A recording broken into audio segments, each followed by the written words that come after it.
Mantashe on a walkabout. Diabo, what's the latest?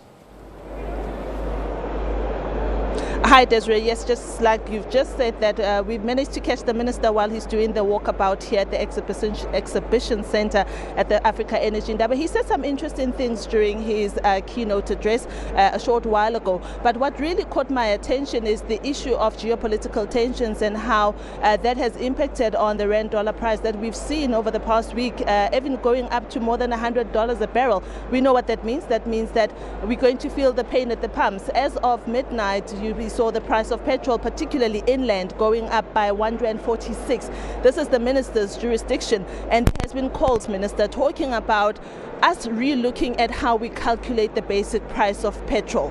Has anything been put on your table, and what is government doing about this? We're seeing that we could have other geopolitical tensions in the future impacting the rand-dollar exchange rate and also the oil price, and eventually hitting us in the pockets.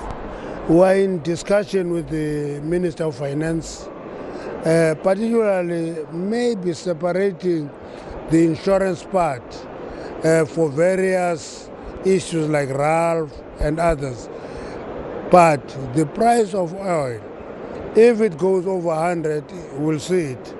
It doesn't matter how we calculate it.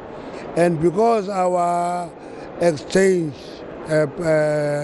currency is on the open market, it fluctuates depending on that pressure.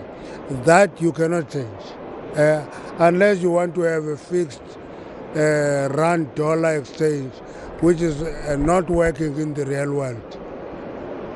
Let's talk about also what you mentioned about the issue of infrastructure and how we need to take care of infrastructure. We've seen that refineries such as SABC are now shutting down, and some energy retailers are now still importing. What is the plan with regards to making sure that we keep our own refineries in the country, Minister?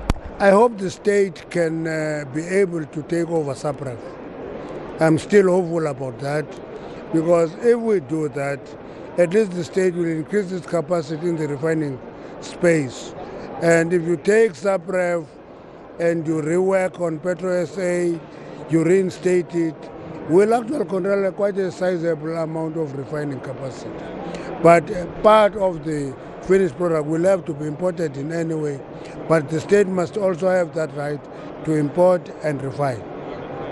On a number of occasions, Minister, I've heard you talk about this notion of energy poverty, particularly in Africa. This is despite, the kind of progress we've made in South Africa of electrifying homes. What is normally your thinking when you think about us not getting to the energy poverty point? Perhaps maybe our viewers do not understand what you mean.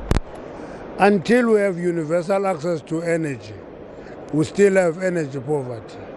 We're away from that. Number two, if the price of electricity is making it inaccessible, we still remain in energy poverty. We'll have people in my village in Kala having every hut connected to the grid, but still people have to fetch wood, coal, paraffin, because they can't use that electricity for space heating and clean cooking. They have to use it for lighting to minimize the cost. Those are signs of energy poverty, and it must be addressed.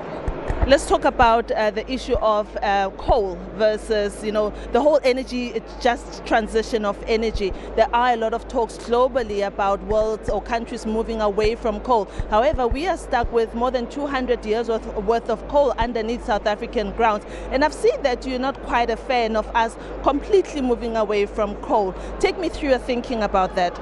I'm not a fan of a pendulum swing, where people say accelerate moving away from coal, go to renewables. I think that will be a disaster. I'm a fan of a pragmatic, systematic approach about the transition. So we travel the journey from high carbon emission to low carbon emission.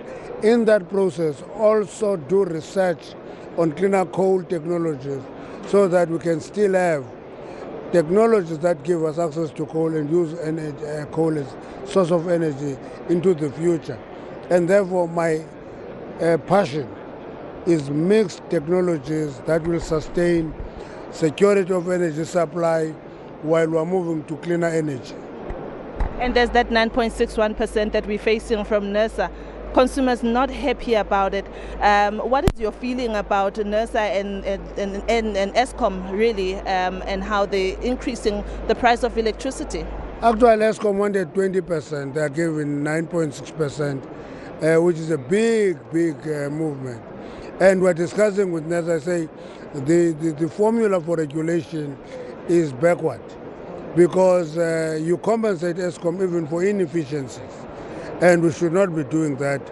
But it's an issue that is on the table. It must be debated and be sorted out. Before I let you go, I could keep you here the whole day, Minister, but before I let you go, your last words on the whole Ukraine and Russia thing, even though it has an impact on us here in South Africa, what is the thinking within your colleagues in government about the Ukraine and Russia thing? South Africa is a great believer on peaceful solution for conflict.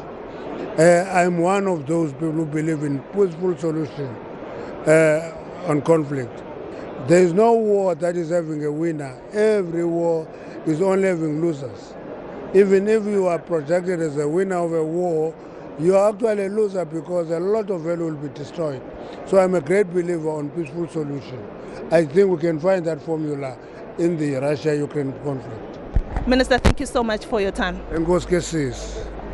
Thank you so much. That was the Minister of Minerals and Energy, Mr. Gwede Mantashe, giving us his thoughts about what's happening currently with the geopolitical tensions in Russia and Ukraine, his thoughts about the NERSA, that increase that we saw. And of course, the most important thing is seeing it that is the 1st of March, and we're seeing an increase being affected at the pumps, that particularly inland will see that the price of petrol goes up by R1.46, bringing the 1 litre of petrol to R21.46. He says that the department is looking at stripping away insurance and others so that when you have these tensions that impact on the price of oil, which effectively also impacts on the price of the fuel at the pumps, it is lessened on the pockets of consumers. We are still here at the CITCC and we are following the Energy Indaba, the Africa Energy Indaba. We will be finding more people to speak to so that you may be able to hear what they're thinking about the energy situation in the continent. Back to you in studio.